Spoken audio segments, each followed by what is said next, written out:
but maybe it's not about the river. It's called A Text of Broken Texts, which is a quote from Paige Dubois, who wrote a book called Sappho is Burning. It was a study of Sappho's work.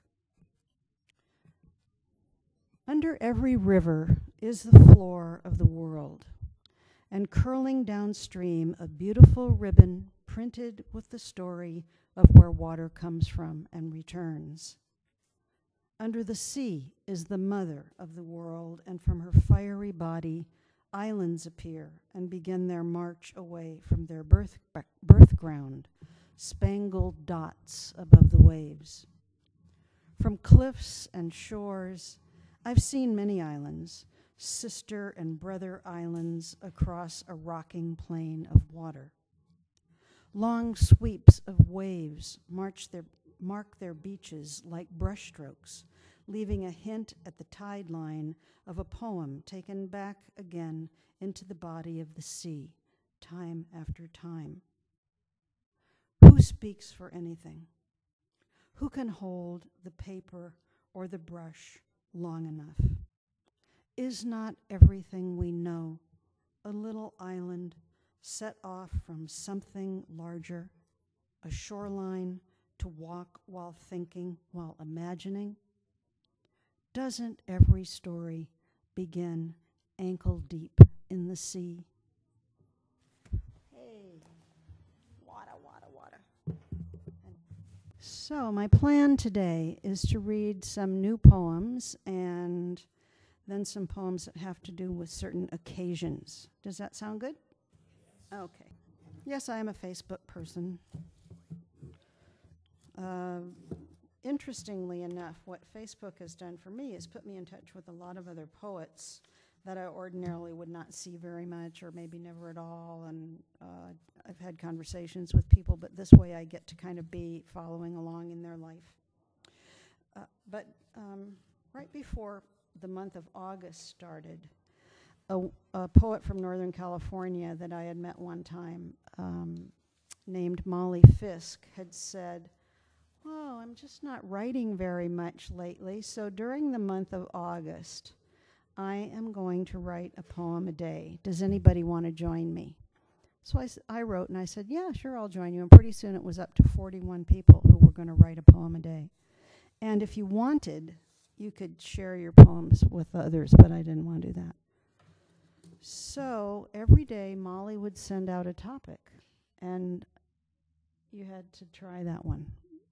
If you didn't want to try it, you could try something else. But I wanted to read a couple of the ones that Molly sent prompts for.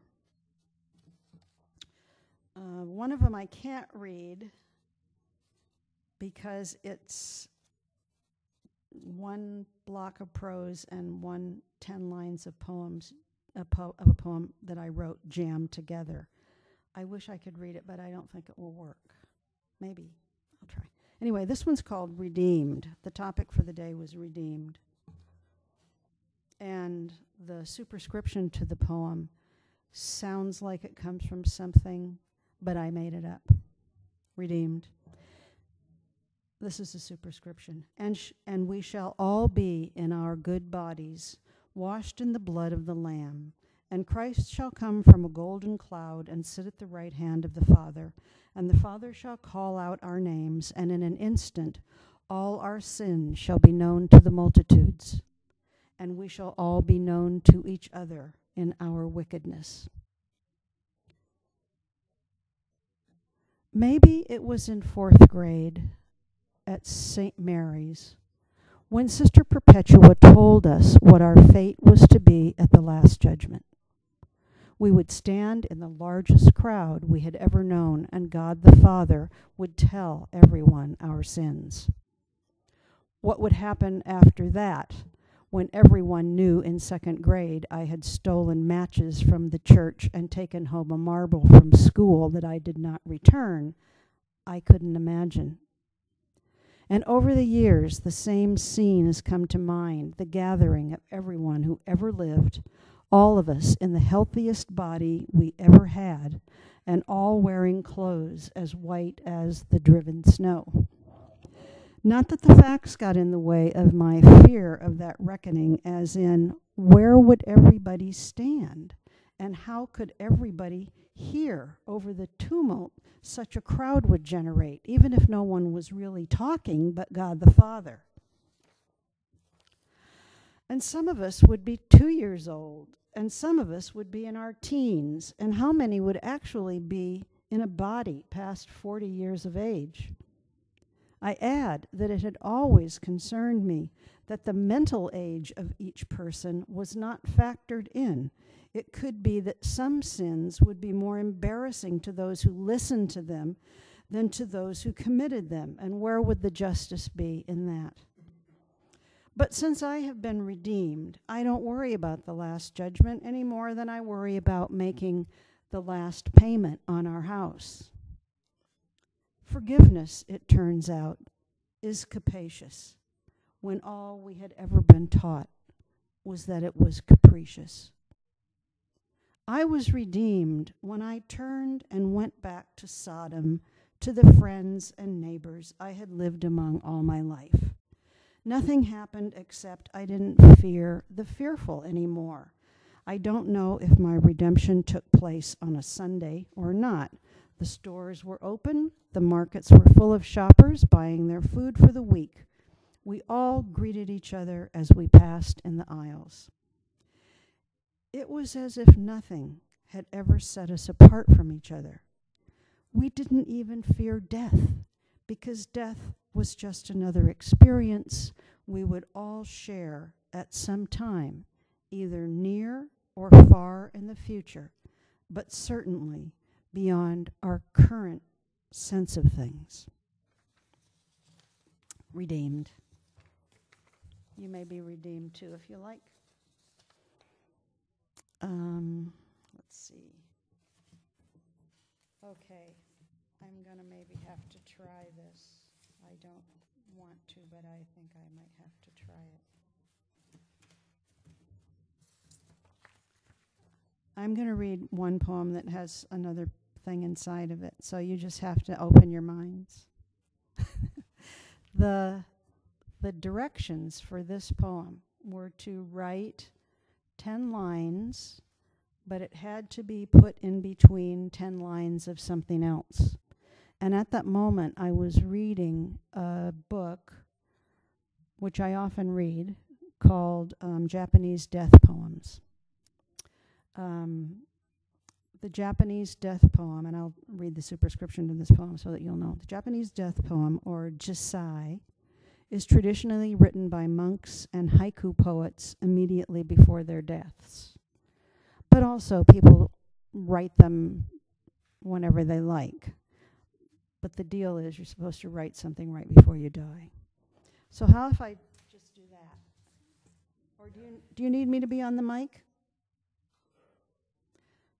My second person will put its hand up. This is called American Jisai.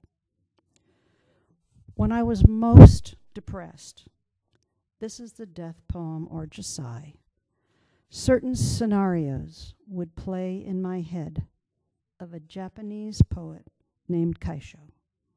I would imagine picking some unincorporated track, although the consciousness of death in the high desert where gravel roads trail out is in most cultures very much a part of life, with sand where it would take, this is perhaps nowhere more than in Japan, months to find a body where the approach of death, deep in a tangle of creosote bushes, has given rise to a centuries-old tradition, or propped against a Joshua tree, of writing such a poem. A suicide note would be a luxury, often at the very moment I could not afford. A small poem, maybe. The poet is breathing his last. So maybe someday it will end up in a book, and then you can look at it and you will see what it's like. But it turned out to be, of all the things that I had to try and do that month, it was my favorite because I had never done anything like this before. Maybe you want to try it. How insane are you? So, these are also somewhat new. I better keep track of myself.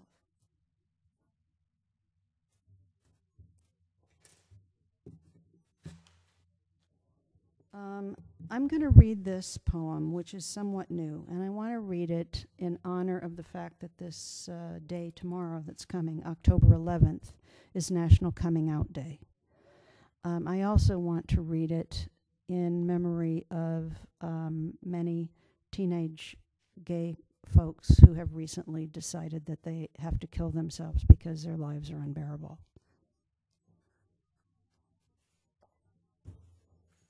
Theories about sexual orientation.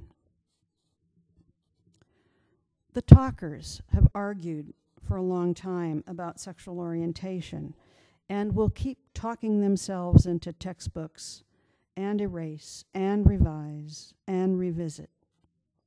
I've been working on a different angle, living as I do, loving women as I do, hoping that everyone, anyone, can wake up each day thinking sex is like apples and oranges in a bowl, and each day you can have either or neither or both. That you keep choosing apples, red or green or golden, is not the issue. The pleasure of satisfying your taste is the issue, and remembering the best apple you ever had.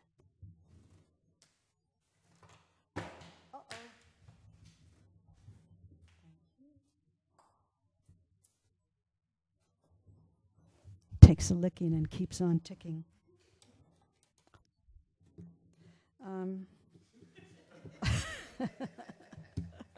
Yeah, really. Oh, no. When my mother died, well, before my mother died, I had to sell her house. And I don't know how many of you have had that experience. It is one that maybe if you don't have to have it, you should avoid it. It's really horrifying to sell your parents' home, particularly because I was having to move my mother to someplace, another place where she could live. She couldn't do the house anymore. Selling my mother's house. Here's the treasure map, but where is the treasure? And what was she thinking? Pinning the pins. And where was the vest? And what did it match? Patchwork as treasure, erasure as measure. Where are the wheat pennies in the rainbow of dust? The Lady Liberty silver dollars that must never be spent, and coins of the realm of silence, and coins of the realm of tears. Where is the cover, the stamp block, the collectible from certified Dreamtime?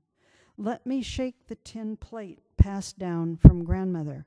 Let me grab the button lock on the back door knob, right twist the dial lock on the workshop, and drop the steel rod in the sliding door track. I seem to have missed everything. The alarming black X's, the sibilant coves. Draft from title on note paper, entered here July 4th, 2006. Where is the treasure you hid? Blank letter paper, blank envelopes, each one a page, a drawer, a can, a jar, a pocket, a box. Everything needs examining because you cannot say where you put the money. There's only one kind of money. I know it was hidden in the bread drawer. No, money I know hidden in the embroidery box. No, money I know in the vest pocket of the jacket. Money you think is somewhere, but isn't. The only treasure is the empty room where my father died.